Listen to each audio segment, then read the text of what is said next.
Hi guys, so I know everyone's really worried about the coronavirus at the moment and I'm worried about it myself. So I thought I'd use this opportunity to reach out across the internet and see if I could make friends with anyone. I'm kind of doing it a little bit selfishly, just in case any of my friends die as a result of the coronavirus. I want to have new friends there to replace them. So the things you need to know about me if you want to be my friend is I love all the things you're going to read in someone's Tinder bio, like I love movies and books and TV and sport, all that kind of stuff. But one thing that I really love, and not a lot of people notice about me, and not a lot of people know about this subject, is statistical analysis and graphs.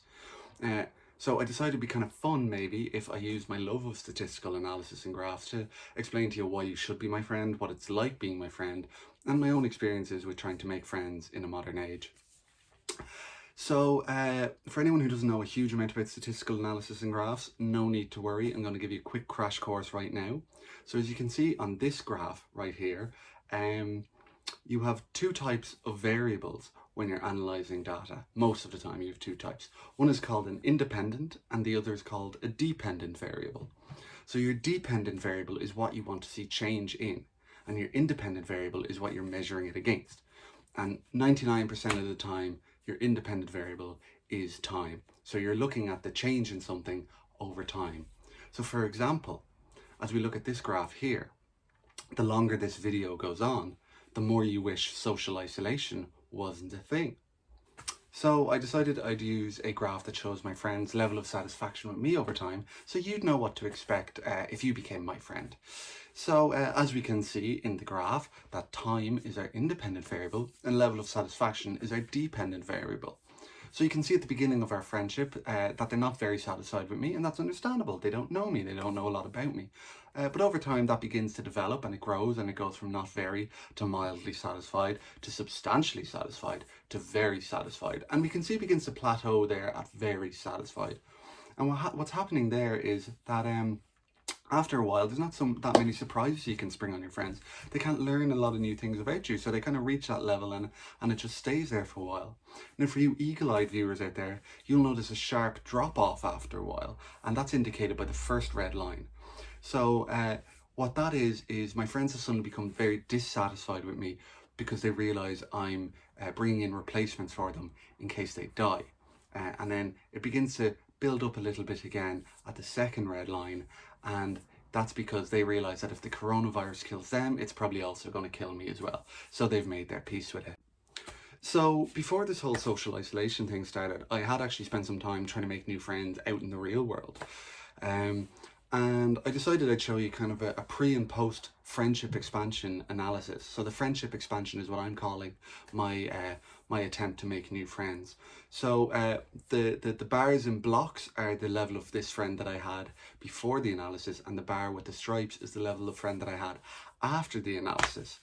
So as we can see there, the blue indicates people who attended Trinity or attend Trinity College. And for any maybe Americans out there, that would be like an Ivy League school, or for English people, that would be kind of like Cambridge or Oxford or something like that. You know, it's a very prestigious school. The red indicates people who'd never seen an episode of Game of Thrones, and the green indicates vegans. So as you can see, I didn't really know a lot of people who attended Trinity, or I didn't really know a lot of people who were vegans, but I knew a handful of people who'd never seen an episode of Game of Thrones. But as you can see in the post-expansion analysis, that the levels for all three of those have gone up to varying degrees. So I was hanging out with these people at various times, either together in group or as individuals. So these people who attend Trinity, who've never seen an episode of Game of Thrones, or are vegans, these were the three people that I was kind of meeting an awful lot. And there was something about these three groups of people that was kind of triggering something in my brain, but I wasn't too sure what it was. You know, and I was trying to figure out what it was. So I did what any kind of sane, rational and normal person would do in that scenario. And when I was out with them, I started making notes of all their traits and their characteristics. And what I did then was, after a while, I went home and I put them into a Venn diagram. And you can see this Venn diagram here. So the way the Venn diagram works is that each group gets a circle, and you put the traits into the circle, and then where the circles overlap between the two groups, you'll put the trait in there, and where it overlaps between the three groups, you put the trait in to that one section in the middle that I've coloured in black. And there was only one trait that overlapped between the three groups.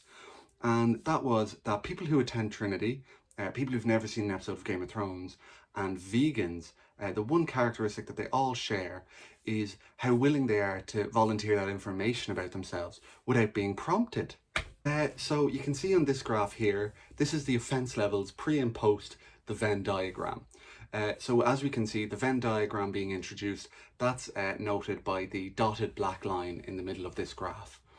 So you can see the blue and the red lines, which indicate Trinity people and Game of Thrones people. They weren't that offended before the Venn diagram, but you can see once the Venn diagram went up and they saw my explanation for it, they're now really annoyed at me. They're super angry.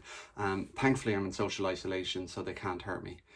But the green, the vegans, you can see they're very annoyed to begin with. And you see, that's just their default setting. But a very interesting thing happened, which when it reached the Venn diagram, their anger, their offense levels just plummeted. It just went through the floor. And the reason for that is because of their diet, they don't have enough protein, and they're actually really tired, and they fell asleep just as the Venn diagram was being introduced. So anyway, guys, that's all I have to say. Like I said, if anyone wants to be my friend, you can come find me on Instagram or on Facebook or on Twitter or wherever you want to, and maybe send me a message. And if you're one of the 3 groups that were analysed and you're really angry with me, maybe don't send me a message.